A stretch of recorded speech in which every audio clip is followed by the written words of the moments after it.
Hello, masters and princesses. Welcome to another edition of MNN. Starting with this video, we're starting actually a new segment called Twin Tales. And Twin Tales is basically a segment where SJ and I will both give our thoughts, our perspective, our opinion on something. And with the release of Memorable, we don't just want to tackle memorable and what that means maybe to us and maybe what the song itself means, but go back even to the first or the first couple of songs that were written towards the fans. So Scott, why don't you take it away? Hey, good morning. Hey, Peter. So as Peter said, this is a new segment called Twin Tales.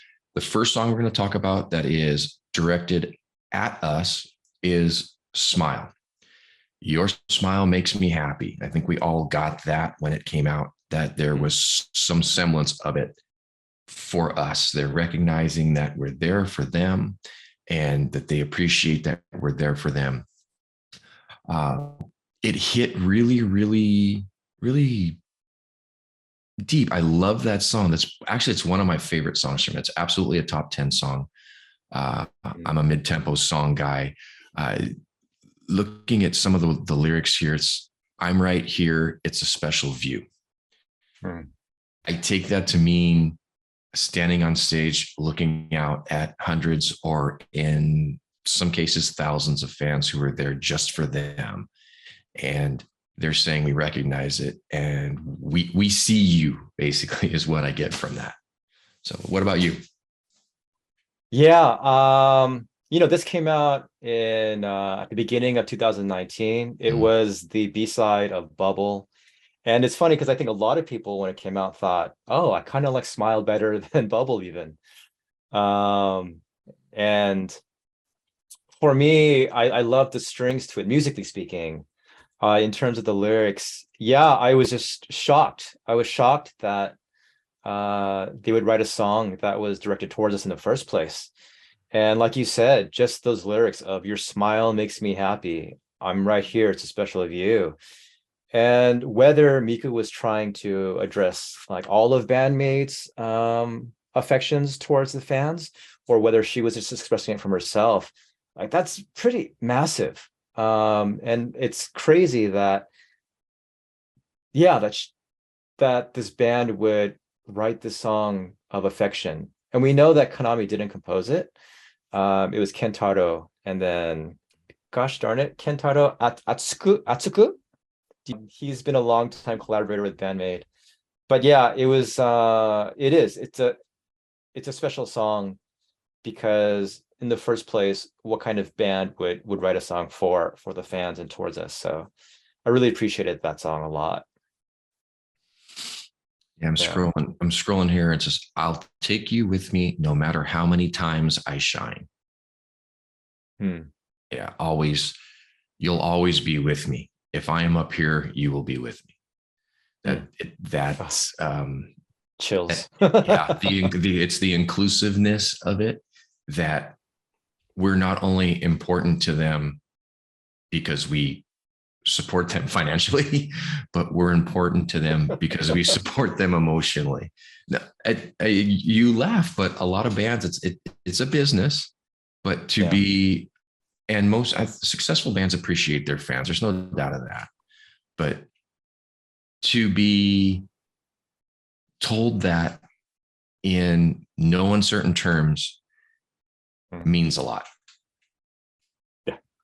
I mean, not even from a band, just a person, a person saying it's a special view to see you smile. I mean, any girl or guy would love to hear that from, someone that they love, and to hear that from a band that's precious to, I think, a lot of us. It's like, damn, thanks. And then one more line. Where shall I sing with you next? That is, that's a good one. That's telling, hello world, where would you like me to come meet you? That's what I get from that. And it's with you, not to you. Sing with you next. Right. I think the Japanese says kimi to, like, yeah, with you. So there's no like there's no room for misinterpretation in that. Mhm. Yeah. It's a top 5 song for me, absolutely, or a top Mm, 10 song for me for sure. mm. Um, But we go from that where they're expressing their affection towards the fans, 2019. That was a really fun year. mhm. They were in the States, great time, and then and then that's when it's like they head into Shibuya Line Cube. It's February 2020, and everything goes to shit. Yeah, well, like you said, Line Cube. What did we get at the end of Line Cube? Yeah, We the got Budokan announcement. right, and me, I started making travel plans. I'm like, I need to scrounge up some money. I need to start figuring out how I'm going to get there, where I'm going to stay. I got to tell the wife I'm going to Japan without her. I thought you loved being married. I do love being married, but I told her it's like my 50th birthday present. I want to do this. And she's like, Uh, okay, go ahead. Um, and like you said, then not very long after that is when things start to fall apart. yeah. Because I remember even going, I flew over to Tokyo for those couple of days. And even then there was sort of the trembling, the shaking going on, like just Mm, the reverberations of COVID, like it's coming, like and we weren't sure what was going to happen. Some people even then were wearing masks at the venue. mm. Um, so we were all stoked about Budokan, but there was that feeling, there was that slight trepidation of what's going to happen this year. Yeah. You know, it was like, will we delay it a few months? So, but so what? Well, okay, so basically after that, we were all expect like that year went by, and it was a rough year for everybody. For everybody. I mean, how many people were crying over no more toilet paper? Remember that? Those good old times. Mm-hmm. Um, but then we're getting closer to 2021, heading into February 11th, which is when Budokan was supposed to happen. And because they couldn't, they did the online, Right. but they ended up also releasing a single about us. Right. So for you, when you heard that song, like what was that to you? Like what kind of emotions and thoughts like hit you? What's hitting me right now without even listening to the song? And this goes to how we're talking about Smile, like a band caring for their fans in a way. And I'll be perfectly honest, for me, COVID wasn't really that rough because Mm, I have a wife and I have kids and I have a job that didn't expose me to it for the most part because I work inside. mm, But to see some of the lyrics in that and thinking about people who maybe are single and can't see their friends, or maybe they're not working, people who are just truly like locked in, to see and read the lyrics. Okay, here I am, not alone. Feeling feeling part of something bigger and something special, mm, and that even if you feel alone, there's someone on the other side of the world who really loves you enough to write you a song mm. and sing, I am here and I will be back, but I miss you too. Fuck.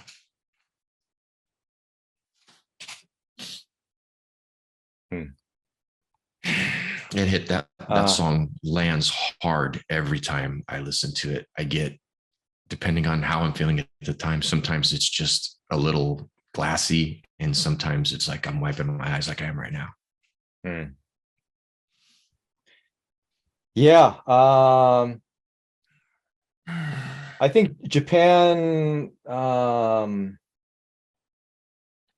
gosh, 2020 as a whole was a rough year. It was a year that I actually wanted to leave Japan. I thought about it. I hated my work. I hated my coworker. I hated this sounds terrible. I'm being very honest. I hated the kids, not all of them, but there was so much anger and frustration and depression. Like it was rough. It was a dark, dark time. Um, and but we're all it's just Band-Maid was always sort of that light. And I think Mika knows that because when she writes lyrics, she's always talking about shining. Like she knows that Band-Maid does do something special for the people out there. And I remember like as Budokan was coming up, I had made like all these Photoshop like posters of like the evolution of Band-Maid, and I just thought, because we still thought maybe it'll happen, but there's just no way it could. The Zep tour got canceled that year. Um, and for me, it just broke my heart because I was thinking about how excited, we all saw that behind the scene of the girls jumping up and down when the Budokan announcement like was delivered. And for me, both of us we're generally very, very invested in this band, and we care a lot for them in a way, at least to me, it's inexplicable. I Oh, genuinely cannot explain um how much I feel for this band and why exactly I do. Um, but I remember when they dropped this song, I was listening to it 24/7. Like anytime I could walk somewhere or sit somewhere, whatever it was, where I was by myself, I had headphones, I had earbuds, and I was just like playing just the shit out of it. And just every time, like you said, my eyes like shrink wrapped in tears, right? You're just oh my God, the feelings, the emotions. And for me, this song, it was amazing because for all of the sadness and the setbacks that Bandmate had gone through, Mika was like, God, I wonder how everyone out there is doing. And I want to encourage them. I want to sort of help them along and let them know that it'll be okay. Um, so for me, this song and just the music and even just that intro, there's this yearning, this longing, this almost pleading and reaching out um, throughout the entire song. Uh, and it hits hard because when you hear the beginning of the chorus, cries, when Psyche just like belts that out, and you have Miku just she's singing in the back, but it's almost like she's weeping almost, there's that sense of just like really a lot of emotion just coming out. And so for me, that yeah, I'm strong. Uh but it hit me really, really hard also, as it did with you. Um, but I wanted to give back, and that was why, if you remember, I made that little fiery heart yeah. 500 Mhm. name like little poster to give to them to let them know like just as much as you're here for us, we're here for you. And even though Budokan couldn't happen this time around, like we're not going away. You're Mhm. not giving up. We're not giving up. We're right by you. And it was great that that she acknowledged that like online on that day, and it's it was awesome to see that affection, you know. But definitely a special song, you know. Yeah, I mean, I'm not a military guy, but I know a lot of people who are. Mm, And to me, that song is a love letter either from uh, a significant other to a soldier or vice versa, that I miss you. Um, it'll be okay. I will be back and we'll be together again. That's what I take from that song. mm, That's the depth of the emotion that I get from that. mm, Um, and so I think that's another reason that I take that so much to heart, because the mm, emotion that was put into the writing and the creating of this song, mm, and each member in that song is giving 100% in their own way. mm. and it really, really translates. Misa is just all over that song. You touched on Miku with her backup vocals on that. They absolutely add another dimension that maybe if it wasn't there, I don't know that we would miss it. But because it is there, it raises the song to a whole different level. And yeah, Psyche's cries are wow. That's it. That's if I'm not teary, that's when it starts every single time. Kill me today. Hate you. It's good stuff. All right, so we've talked about Smile. It's this song of affection and acknowledgement that we know you're there. We see you, we acknowledge, and we're happy to see you. You know, there's that first moment, which is amazing. And then they write the song about us. Again, just trying to encourage us and say, hey, you know, we're here with you too. Despite everything that they went through themselves as a band and maybe individually even, you know, and probably things that we won't even know. But in the same way that I think Band-Maid is Band-Maid because they support each other. Like I feel like there is no maid without the masters, you know, in that relationship. And I think Miku is very aware of that, even when from the get-go, when she made this band and this concept of serving. Yeah, and she really takes it to heart. She is genuinely earnest and sincere about serving us and helping us and providing for us in any way that she can. And man, that people don't do that in general, you know. Yeah. So Before we move off, I did want to add one more thing for About Us, and it has to do with the online Okyuji.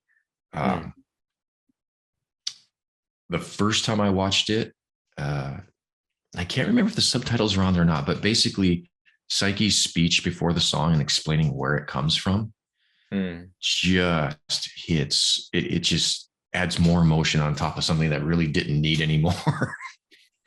But the explanation of it really lands hard too. It was where they were really hurting. They're disappointed. They feel bad for us. You know, they didn't get to do the show, their dream show. So it really was just a huge release for them, I think, is what I take from that too. Cathartic, no pun intended.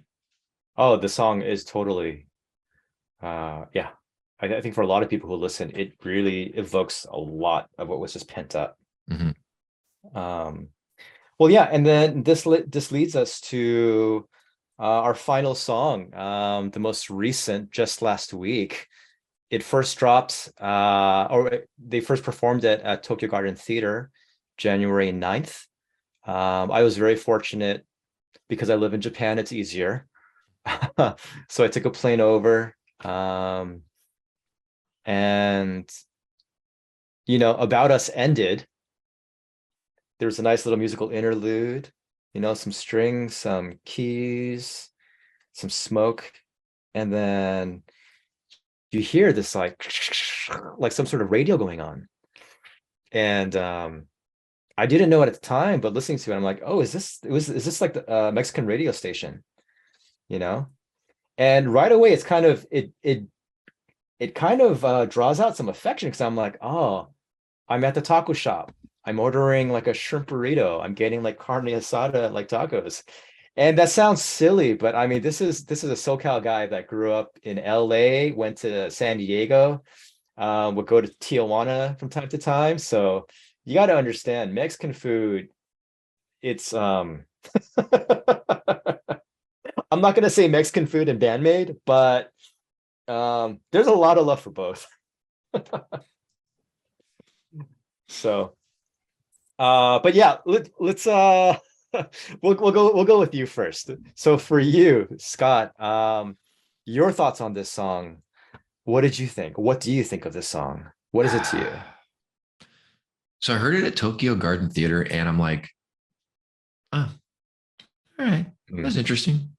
There was nothing at least in that recording, especially at like 3:30 in the morning when I'm watching it, I'm like, That's right. there was a, oh, cool, new song. And during the live stream, it was, people thought maybe it was like the intro to Daydreaming. We weren't really sure what was happening, where it was going. Um, and then the video drops last week, and seeing the lyrics, there was so much to take in that first time. I'm like, I'm reading it, I'm listening to it, I'm looking at the The background, scenery, and right. yeah, I mean, you and I both knew right away that was somewhere in the Mojave Desert. I thought it was closer to the town of Mojave. I guess it ends up being outside of Victorville, which, what are we talking about? A half an hour drive between the two, but obviously the Mojave Desert. And then when I'm processing, oh, when did they film this? Oh, that's probably during Tokyo Garden. And then the first time, and then the song was over because it's a short song. I'm like, I feel like I missed a lot. So I had to go back and watch it a bunch. And wow, a lot of emotion, but kind of not in the other direction, but like if About Us is that longing love letter from a soldier to his wife or whatever, this is the memorable, is the walking in the door and seeing them for the first time in years. It's that warm hug that welcomes you back and, see, I told you everything was going to be fine, and it is. We're back together. That's what memorable was for me on the first day. Very, very emotional, very teary, but very positive and very thankful. And it lands especially heavy because this was written during the US tour, and the You Showed Me That Last Night. Oh, I feel like a complete fangirl saying that, but I feel that very, very deeply. Very, very deeply. Musically, it's a good song. Misa's doing her thing. I think musically, I think I like About Us better. But Konami's solo is kind of strange in that it has a weird cadence. She's just right. It's like these little starts and stops in it. It's very staccato. Yeah. Right. And but you pay attention to that, and then you listen to Akane. Akane is doing her best impression of Animal from the Muppets during Konami solo. She is all over the kit, just these wild, crazy rolls. And you don't know, if you're paying attention to the solo, you don't really hear the drums. It's that was one of the things I'm like, what the hell is she doing? Because most of the songs she's just doing rim shots and hi-hats, and then just goes absolutely crazy for under Konami solo.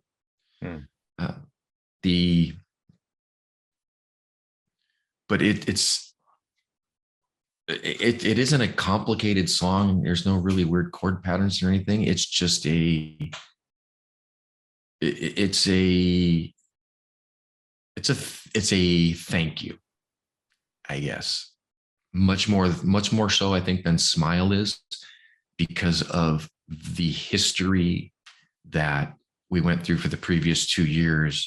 This is again, no pun intended, this is the bow on the package of those 3 songs. This is I guess, the culmination of the fan songs. And whether or not we get another one, I don't know, but I think this was a very good way to tie all 3 together. So, when I first heard it at Tokyo Garden Theater, automatically I was like, okay, it's a new song. I felt that, I heard that, the opening chord, it just didn't match with anything in the prior discography. But as I'm listening, I'm hearing bits and pieces, and you hear that You Showed Me That Last Night. And then, you hear, I feel my heart is filled with love, you love me.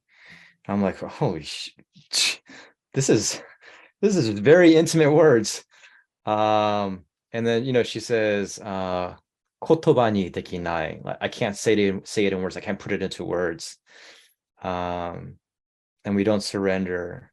And at the time I didn't know it, but looking at the lyrics, the translation, and it's like all these overflowing feelings, like let's gather them and like just fill the sky, like scatter across the sky. And then I dream about your smile. Um, but kind of going back, so this is my take on this song. Not just that, I get happy because I hear a little Mexican music going on. I'm thinking, tacos. To me, this song is very, very purposefully written and arranged the way that it is. And I'm sure the Christmas acoustic has something to do with it as well. But to me, this is a stripped down, simple pop love song. It's a simple pop love song. The attention is not supposed to be on the music. It's not supposed to be on, this vast array of arrangements and progressive. It's as simple as it can be. Most pop songs are, 3 minutes, 3:30. So the intent was to make the song about the melody, to make the song about the words, to make the song about the emotion, the meanings, the intent. And, because I've been listening to it and I was like, okay, I see why. And even Miku, if you listen to the first verse, she whispers. And so if you have headphones on, she's literally whispering in your ear. She talks about kimochi, like, feelings. And then she does it again, like at the beginning of the chorus. She says, I feel. Like she whispers that. You can hear it if you have the headphones on. She goes, I feel. And then Psyche sings, my heart is filled with love. And the only time that Miku is noticeably singing during the rest of the song is when she sings this time. That's the only other time, like in the chorus, where you really hear her. And so for me, I feel that was intentionally done to make it seem like it's a song of a lover to another lover, and not in a weird way. But to me, looking at the lyrics, even that word, like you said, you showed me that last night. But when you hear that word last night in a song, there's a certain like, oh, Yeah. And you showed me that last night, and the second verse, she goes, memorable last night. And the way that Psyche sings it too, there's a sensuality to it.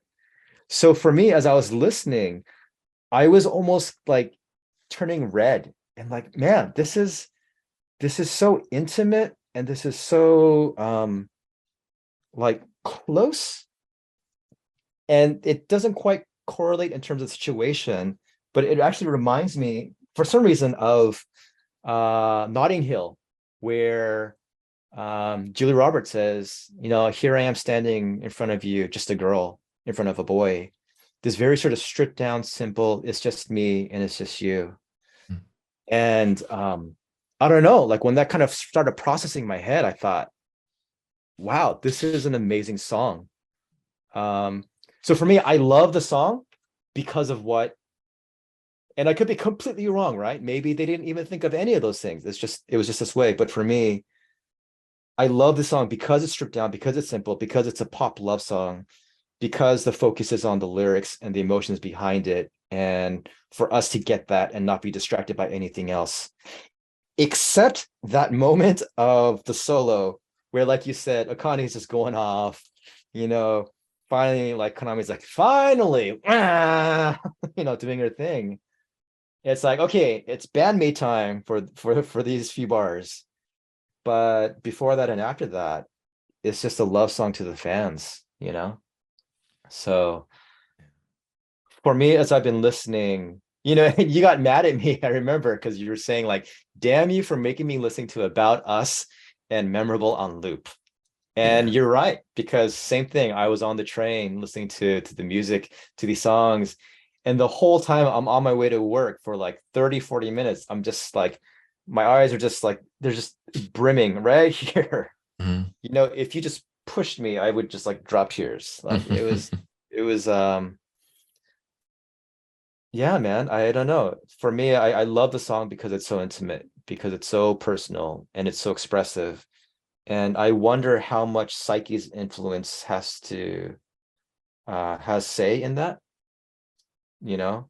But Miku also said, like in one of her Instagram stories, Like I really try to put a lot of emotion into these lyrics, and I think she was very successful. So yeah, man. Yeah. This is the interesting about that, or the interesting thing about this is someone who knows nothing about Band-Maid, nothing about Mm, the intention of the song, and you touched on it mm, before. It's a pop love song that could easily be a woman writing a song about her boyfriend, husband, lover, whatever. It yeah. works perfectly. But when you understand the context in which it was written and when it was written, Oh yeah. it changed. I see in my head on the back of a bus, Konami noodling around on an acoustic and Miku with a pen and paper, scribbling down words as they're driving from city to city. Um, in my head, at least, that's how this song comes together. Yeah. And I think a lot of people around the world don't realize that Japan has still been in this state of like constant masking, and um it's more like self restrictions, you know, people Mm-hmm. just they don't want to rock the boat. You know, and I went to the first show for the pre-Akutis in Japan back in August, and it was fine. It was nice to see them, but it wasn't a Band-Maid show. Right. Uh, and yeah, like you're saying, when it was written, the emotions behind it, the context behind it. And for me, I love the fact that she knows that we're happy hearing her say, "You love me," making that acknowledgement, you know? And for her to say, "I don't have the words to say it," that's actually her indirect way of saying, "I love you guys too. Right. I just can't express it," Mm-hmm. you know? And so I'm so glad. I'm so glad that they had the time of their life um, at the US tour last year. I'm so glad that I could take part in even one show. Um, I'm so glad that the fans got so much and they received everything that they had been waiting for, and that Bandmate got, I don't know, multiple times more from all these fans, from all these people who were just waiting and just showing and showering them with gratitude and affection and just like love for them.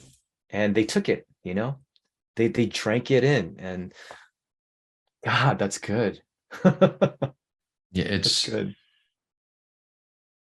so God, see, so February 2020 was Line Cube.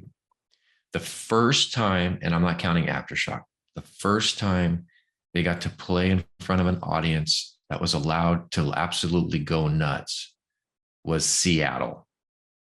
So that's like 2 years and 8 months, something like Mm, that, where it was just fully unrestricted. I think that's about what we're talking about. Over, it's like 2.5 years, a little bit more. yeah, And yeah. to see interviews with, or just stuff from Miku that's like, are you guys going to come? Do you really want to see us? Do you remember us? It's been so long. And we're going, what's wrong with you?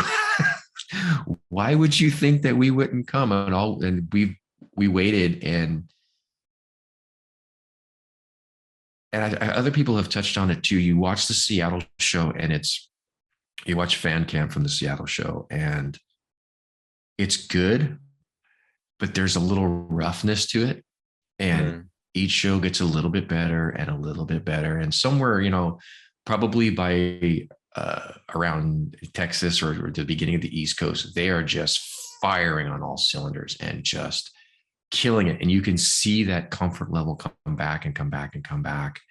mm. Um, it's really cool. It's noticeable over certain fan camps. Like if you, like I said, you watch something from Seattle and you watch something from Dallas, Houston, or any of the East Coast shows, that comfort level is back. I mean, they've gotten back on the bike and they're riding, and now they're just flying down the road. Mm. Uh, I hope that stays. I can't imagine that it wouldn't. I think When's the first Japan show? It's in a couple of weeks, isn't it? It'll be March 23rd in Okay. Miku's hometown, Kumamoto. Kumamoto. All right. Yeah. It's a little under a So month. yeah. All right. Well, we'll see. I think they're gonna. So, are they gonna? Is it? Are we masks optional? Screaming optional? Are we wide Uh, open? Masks need to be worn, but you can shout and do whatever you not do whatever you want. But yeah, you can shout to your heart's content. But Gotcha. that's a little Okay. rough. That's a little rough when you have a mask on. I've tried. So I'm sure there'd be a lot of Especially if you, with this. yeah. If you wear glasses, it's even worse. You just, yeah, you'll be staring through the fog the entire show. You don't need a smoke machine. Right. Uh, but yeah, memorable. It's some it's a memorable song.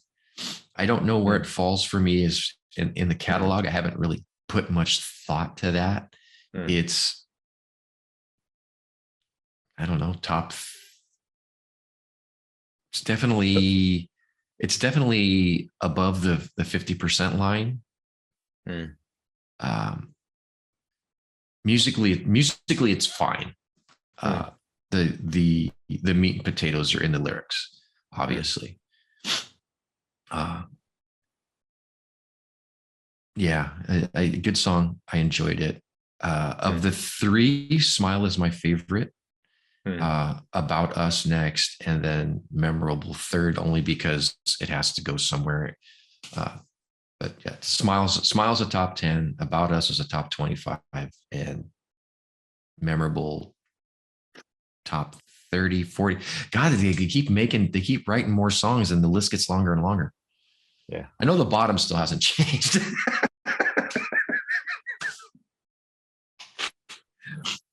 Oh, I'll leave it at that. Yeah. I've got so many things I want to say, believe it, that. Yeah. I mean, as far as ranking, I don't know if I have rankings with these songs. For me, they're just special because they were written to the fans. For me, I appreciate it on a level where I take it personally. And it's like, Yeah. I don't know, like if you're a kid, not that I have a kid and not that my dog knows how to draw, but if I had a kid and he drew me a picture, I would hang it up on the refrigerator, you Yes. know? And it's not like I'd be like, oh, this is your best one, honey. This one, not as good. Like it's just they're from the heart. It's an affection and it's just love being given to you. So I'll take it for what it is. So for me, there's no ranking on these songs. But yeah, I do love the concept, just conceptually that I feel the song was intentionally written as a pop song for the Yeah. focus to be on the lyrics, to be on the melody, and for it to be short and simple so that anybody could take it and digest it. And I know a lot of Band-Maid fans are like, yeah, it's not as good as this one. It's not as good as Daydreaming. It's not as good as An Enemy. And I'm like, that's fine. You know, you do Mhm. your thing. You do your thing. But it's special to me because it's written to me and for me. So Right. um Miku, Saiki, Misa, Akane, Kanami, I love you too. I really, really do. And not in a weird, creepy way. I just love you for being an amazing band that cares so much for us, that produces music that will stand the test of time, but that touches my heart deeply and that has moved me and changed me and made my life better and brighter and fuller. And it's allowed me to meet some amazing people like this guy here. And not everyone else, a lot of people in Fans Cafe and other places, on Eminem as well. But yeah, if you ever watch this, Band-Maid, if you ever do, I don't know if you will, but from the bottom of my heart, daisuki this. So thank you, Band-Maid. Very, You very want to? well said. Yeah.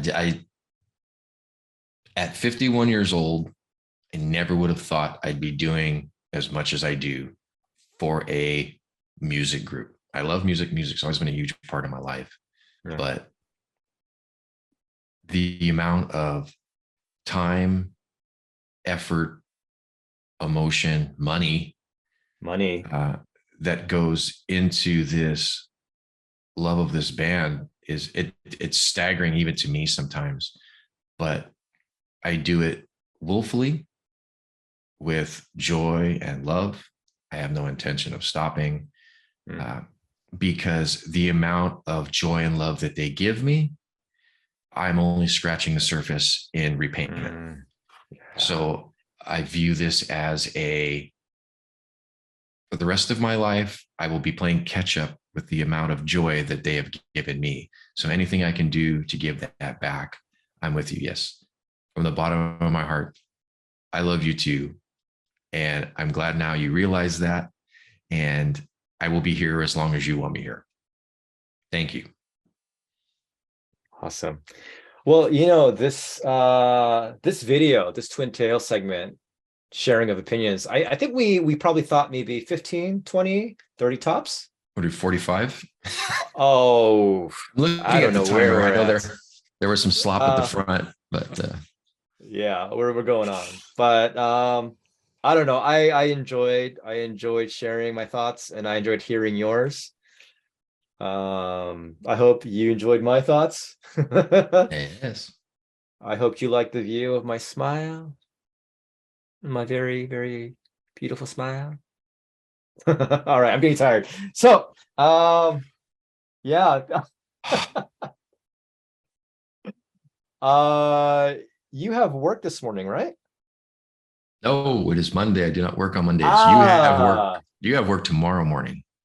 yes, I actually have a slightly earlier morning tomorrow, so Oh, uh it's all good. You know what? When it comes to Band-Maid, things like this, I feel like it's worth it. If we're sending out some more love and just light into the world, why not? I'll suffer on my own. But yeah, thank you guys so much for watching this video. I hope you guys can share your thoughts and opinions too. I think we would love to hear how any or all of these songs affected you. Smile, or About Us, or Memorable.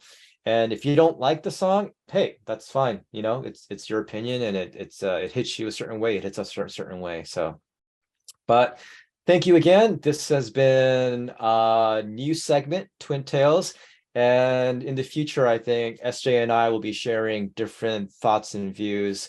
Although we do kind of align on a lot of things. We do tend to align on a lot of things. But maybe we'll kind of be at odds at some point, and that'll have some interesting dynamics. But anyway, thank you guys so much.